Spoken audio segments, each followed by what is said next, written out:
RoboCop is a 1987 American science fiction action film directed by Paul Verhoeven and written by Edward Neumeier and Michael Miner. The film, set in a crime-ridden Detroit in the near future, RoboCop centers on police officer Alex Murphy, who is murdered by a gang of criminals and subsequently revived by the megacorporation Omni Consumer Products as the cyborg law enforcer RoboCop. Unaware of his former life, RoboCop executes a brutal campaign against crime while coming to terms with the lingering fragments of his humanity.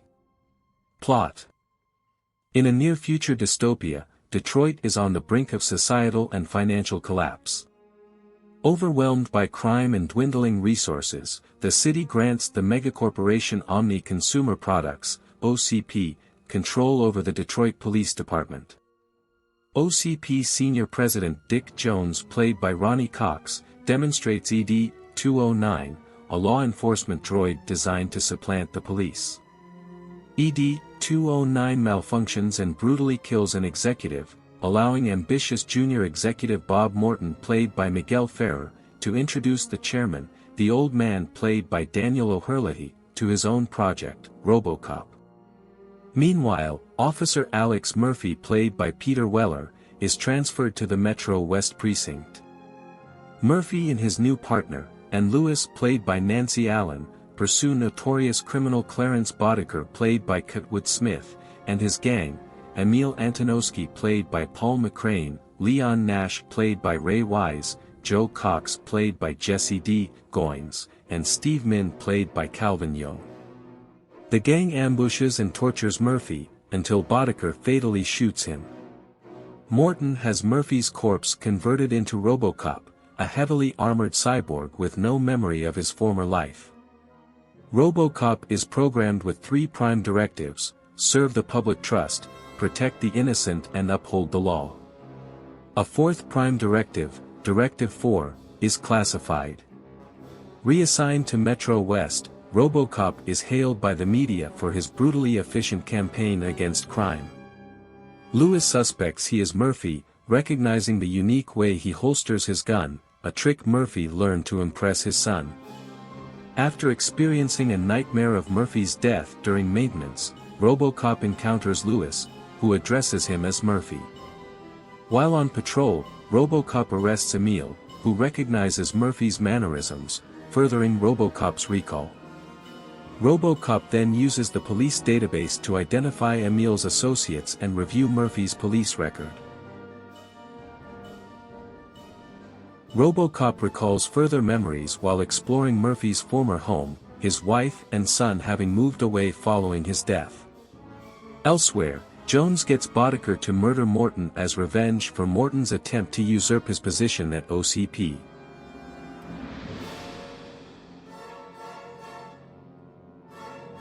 RoboCop tracks down Boddicker's gang and, after a shootout, brutally interrogates Boddicker, until he admits to working for Jones, but he is unable to kill Boddicker, as it would violate his prime directives. RoboCop attempts to arrest Jones at the OCP tower, but Directive 4 is activated, a failsafe measure to neutralize RoboCop when acting against an OCP executive. Jones admits his culpability in Morton's death, and releases an ED-209 to destroy RoboCop.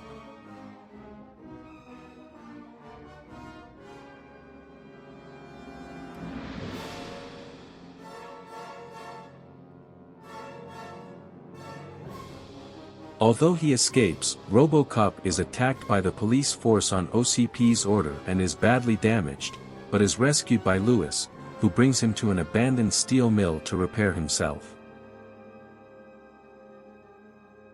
Angered by OCP's underfunding and short staffing, the police force goes on strike, and Detroit descends into chaos, as riots break out throughout the city. Jones frees Boddicker and his remaining gang, arming them with high-powered weaponry to destroy RoboCop. At the steel mill, Boddicker's men are quickly eliminated, but Lewis is badly injured and RoboCop becomes trapped under steel girders. Even so, he kills Boddicker by stabbing him in the throat with his data spike. RoboCop confronts Jones at the OCP tower during a board meeting, revealing the truth behind Morton's murder. Jones takes the old man hostage, but is promptly fired from OCP, nullifying Directive 4 and allowing RoboCop to shoot him, causing Jones to crash through a window to his death.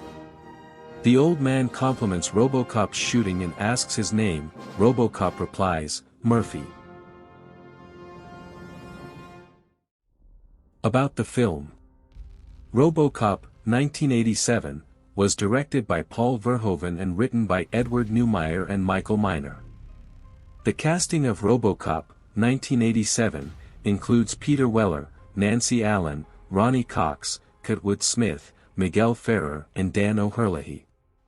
RoboCop, 1987, was filmed primarily in Dallas, Texas. The production faced challenges due to the tight shooting schedule and the bulky RoboCop suit worn by actor Peter Weller. The suit, designed by Rob Bottin, was heavy and caused discomfort, but Weller persevered to deliver his performance. The film's music was composed by Basil Poledouris. The soundtrack features a memorable and iconic score, blending electronic and orchestral elements, perfectly capturing the film's futuristic and action-packed atmosphere. RoboCop was released on July 17, 1987. The film had an estimated budget of around $13 million and went on to gross over $53 million worldwide, making it a commercial success. The film received widespread critical acclaim upon its release. Critics praised its satirical take on corporate greed, violence, and media influence. The film was particularly lauded for its social commentary, innovative special effects, and Peter Weller's performance as RoboCop. The film was nominated for 3 Oscars, including Best Sound Editing, and Best Film Editing.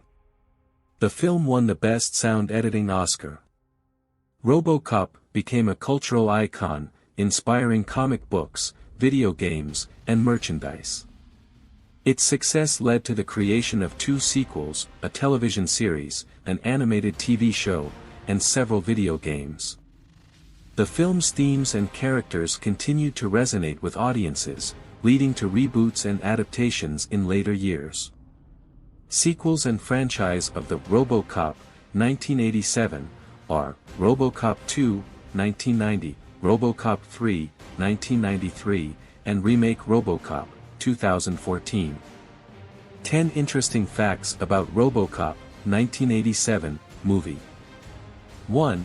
The original screenplay for RoboCop was inspired by a 1984 Marvel comic story called Iron Man No. 103, where Tony Stark faces a similar fate to Alex Murphy, the protagonist of RoboCop. 2. The film features sharp social satire, targeting corporate greed, media manipulation, and the loss of humanity in a technology-driven world. 3. The ED-209 malfunction scene was shot in one take. When the robot fails to stop shooting, the actors' reactions are genuine, as they expected the robot to stop. 4. Most shots of RoboCop and the police car show him getting out or preparing to get in. Peter Weller didn't fit into the police car in full costume. 5. In the hostage scene, as RoboCop is walking toward the room where the former councilman is holding the mayor hostage, the infrared heat vision mode was actually executed using fluorescent body paint on the nude actors and a black light. Paul Verhoeven says that he thought this technique would be cheaper than getting an actual infrared spectrometer camera. 6. 7 RoboCop suits were used throughout the movie.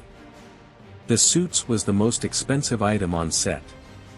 While the price range varies, the producers indicated that they spent anywhere between $500,000 to $1 million for the suits. 7. The role of RoboCop was offered to Lance Henriksen, who turned down. Also Rutger Hauer was another actor in line to play RoboCop, before Peter Weller was cast. 8. Peter Weller turned down a role in King Kong Lives, 1986, to star in RoboCop. 9. The effects were generated with a Commodore Amiga computer.